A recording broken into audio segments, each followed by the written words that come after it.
Hey everyone, I am Robin the Copy Bitch. This is Stewie, my sidekick sloth. And today we are going to talk about blog editorial calendar templates. Okay, if you have been following my channel, you know I've been doing lots of content on blogging. So make sure you check out my description below because I will include links to the other various topics like how to structure a blog post for SEO and blogging best practices and fun stuff like that. But today, it's all about editorial calendars, and I'm going to share my screen in a moment because we're going to go to Zoom and we're going to look at an actual calendar. And make sure you check out the link in my description for a link to a blog post editorial calendar that you can download and use. Now it's down and dirty, but it'll get you started on what you need to do. So now I'm going to throw it to myself on Zoom. Okay, and we are back. We're talking blog editorial calendar templates. This is down and dirty, guys. But this is what I use. And the reason why I use it is because it works. So before I get into the nitty-gritty of what I've created here, let's just talk for a minute about why you need a blog editorial calendar in the first place. So an editorial calendar just keeps everything on track. It keeps you honest. It keeps other writers honest. It helps the client know what's going on. And the thing you have to remember is that blogging is just one content marketing tactic that's taking place. There's more than likely also email newsletters going out and email lead nurturing, webinars, videos being created, white papers, website updates, landing pages.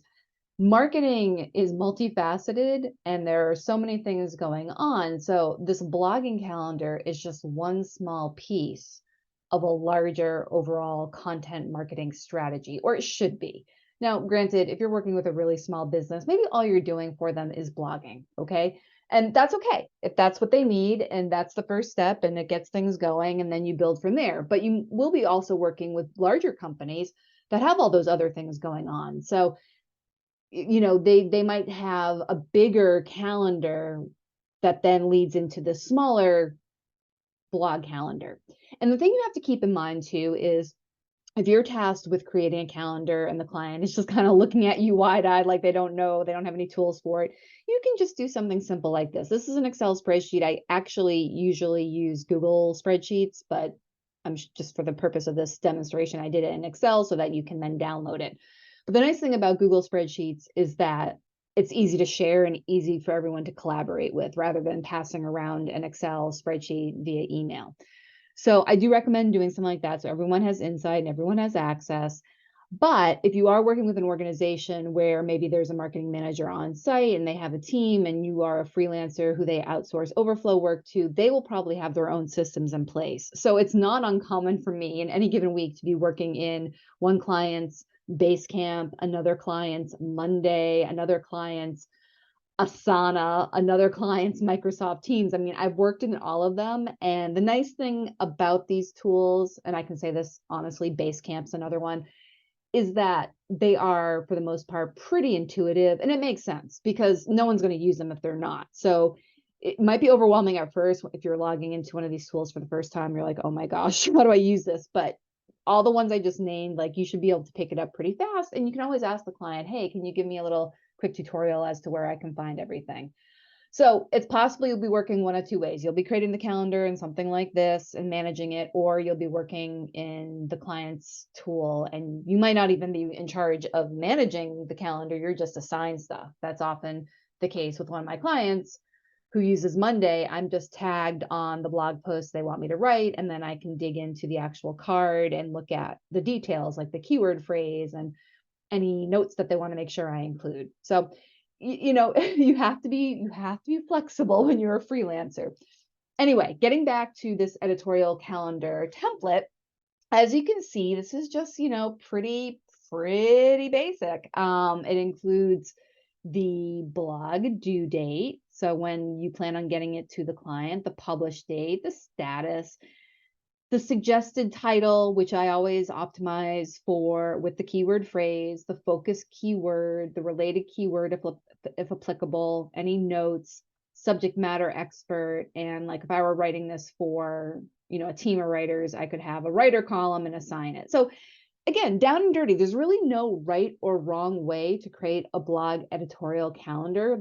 The best blog editorial calendar is the one that's effective, meaning it's the one that you can stick to. It's the one that you and your client can stick to and that you use. It's not something you just create once and it gets lost in this, virtual antechamber of some sort. Like it's one that you actually go and you use and you keep updated. So if that means just a bare bones calendar, something that looks like this isn't pretty, but it works. And if that's what it takes, great. If you want something a little fancier and nicer, or you want to use one of the tools, you can do that.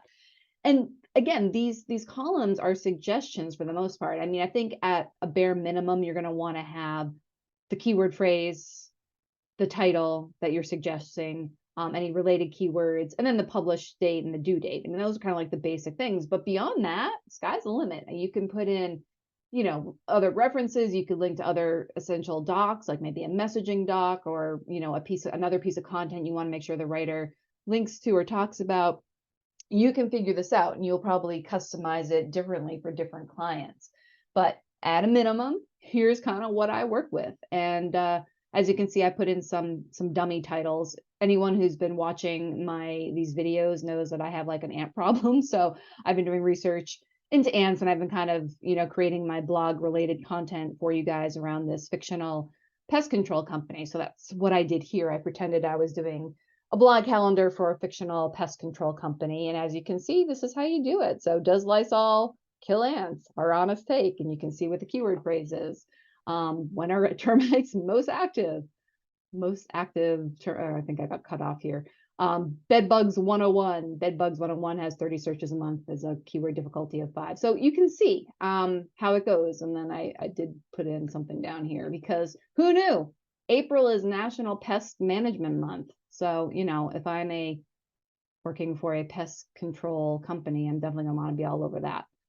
And there you have it. I mean, it's pretty basic. So when you're creating your blog editorial calendar, the other thing I want to make sure I mention, and I kind of hit upon this when I said that it's part of a larger content strategy, is you want to make sure your content is working in harmony with the other content that's being developed. So, for example, maybe there's a new white paper that someone is working on. Well, that white paper of, maybe 3,000 words probably can be cut down into, 3 or 4 blog posts. So you might have a month's worth of blog posts around that white paper because it's probably about the same theme. And then there's probably going to be an email campaign that's promoting the white paper, and social media posts that's promoting, the blog posts and the white paper. So see how everything has to work in concert. If there is a specific month that's a big deal for your client, for example, the urology client that I do work for, September is Prostate Cancer Awareness Month. So in September, we usually do a lot of, obviously, prostate cancer related blog posts and social media posts and emails and things like that. So again, sometimes you'll have these themes that you're working with, and that can help inform the content. Like I know, okay, September is Prostate Cancer Awareness Month. I'm going to go research keyword phrases, see what the latest research is out there that people are talking about, and I kind of then craft my blog post based on that, and I know which doctors I have to talk to, etc. So there you have it. That is your blog editorial calendar template. I'm going to make this available on my site, and you can download it and, use it as is or take it and run with it. I suggest putting it in Google Docs and then just playing around, do what works for you. That's what matters. Like I said, it doesn't need to be fancy. It needs to be effective. And the best blog calendar is the one that you use regularly and that your client uses and that you keep updated and that, you stick with the timelines. And I think I've said everything I want to say about that. So now I'm going to turn it back to myself and Stewie. And there you have it. Hopefully you found that helpful. Make sure you check out my description below for a link to the actual blog editorial calendar template. That's a mouthful. And you can download it and customize it and wow your clients. If you liked this video and you found it helpful, please give it a thumbs up. That really helps us out. If you didn't like it, just move along. I am Robin the Copy Bitch. This is Stewie, my sidekick sloth, and we'll see you next time.